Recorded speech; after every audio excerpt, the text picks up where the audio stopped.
we see the bad king taking charge. We don't need to be bad rulers, and we need to watch out for bad rulers and bad leaders. Uh, Gideon's son, Abimelech, is going to be a bad king. So let's look at what happens here. Abimelech, the son of Jerubbaal, another name for Gideon. Remember, he overthrew Baal. That's what that word would mean.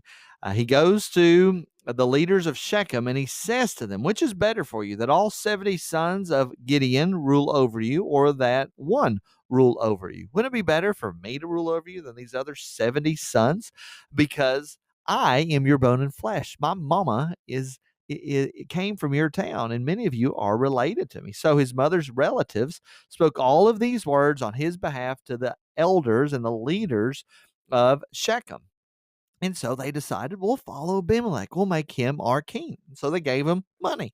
They gave him 70 pieces of silver from the temple, from the house of Baal Bereth, the false god, the fertility god of the Canaanites. They are whoring after, as our previous video said, they are worshiping this god. And then Abimelech takes this money and he hires worthless and reckless fellows. He is a bad king from the start. He's hiring people that will do terrible things. And the first terrible thing he does is he goes to Ophrah and he kills all of those sons of Gideon so that he could be king. He kills everybody else and he kills them all on one stone, no doubt, by the help of these worthless and reckless fellows. But he did not kill all of them. One was left, Jotham, who was the youngest, and he ran away. After all of this happened, the leaders of Shechem, they come down and they make Abimelech king. So he's king over at least the area, if not all of Israel. When it was told to Jotham, he went and stood on top of Mount Gerizim. So Jotham is the youngest, and notice this would be a good example for us to follow. He is resisting the bad actions of this king in what he has done, especially this grabbing for power. And it is of note that he stood on Mount Gerizim. If you remember, when Joshua brought the Israelites into the promised land, one of the things that Moses told them to do is that he would have the Levites, half of them would be on Mount Gerizim, the other half would be on Mount Ebal, and the people of Israel would pass in between these two mountains. And in between these two mountains is the place of Shechem, the village or the city or the town of Shechem. So you got Mount Ebal on one, Mount Gerizim on the other, and there's Shechem right in the middle. And the Israelites would march. They went in between these two mountains, and from Mount Gerizim, those Levites that were there, they would pronounce on Israel the blessings of God. Say, if you follow God, here's what's going to happen to you. They did that for Mount Gerizim. On Mount Ebal, the other half would pronounce the curses of the law on Israel to say, if you disobey the Lord, here are the bad things that the book of Moses, that the law says will happen to you. So that great ceremony happened as they committed themselves to follow after the Lord. So it is of note that Jotham goes and stands on top of Mount Gerizim, the mountain of blessings. He doesn't go to the mountain of curses.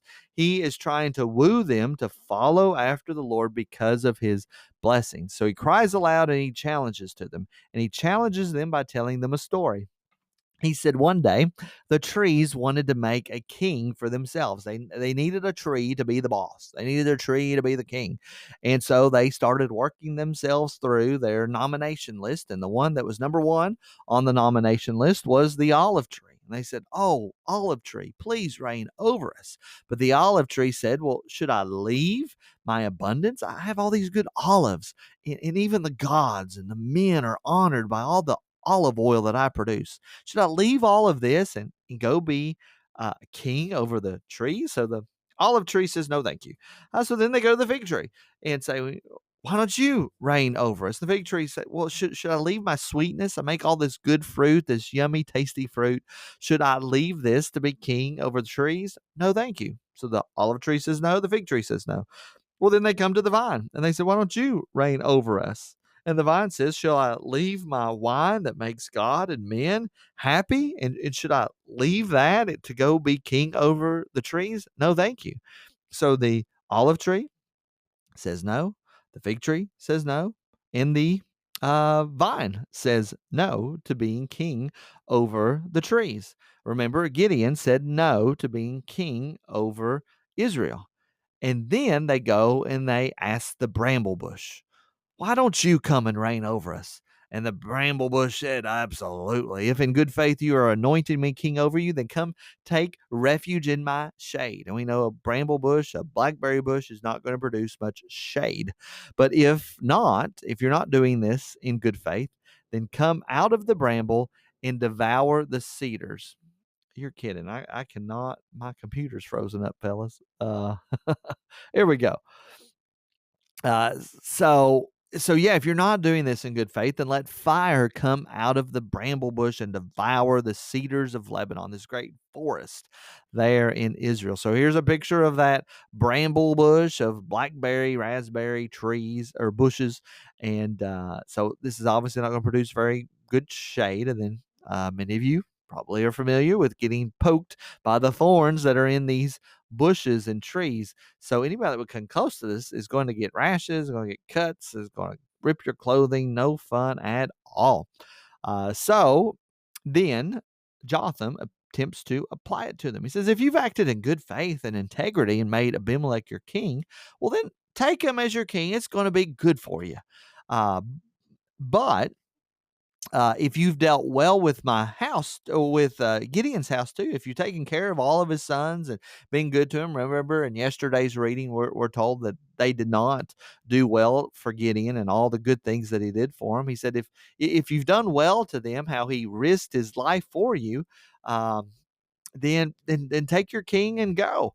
But you have risen up against my father's house, and you've killed his sons, 70 men on one stone, and you've made Abimelech, hint, hint, the bramble bush, the son of the female servant, a king over the leaders of Shechem. He says, if all this is done in good faith, then rejoice in Abimelech. It's going to go good for you. But if not, if there is something behind you that is motivating this, then let fire come out of Abimelech, and indeed it will. So he's pronouncing a curse on them from the mountain of blessing. Um, then Jotham runs away, of course, because Abimelech is not going to be happy that he's speaking this way against his kingship. So we have a bad king taking over, and then we have somebody that's standing up to resist the tyranny and the bad leadership and the bad actions of this king. I hope that's been a help to you, and I'll see you in the next video.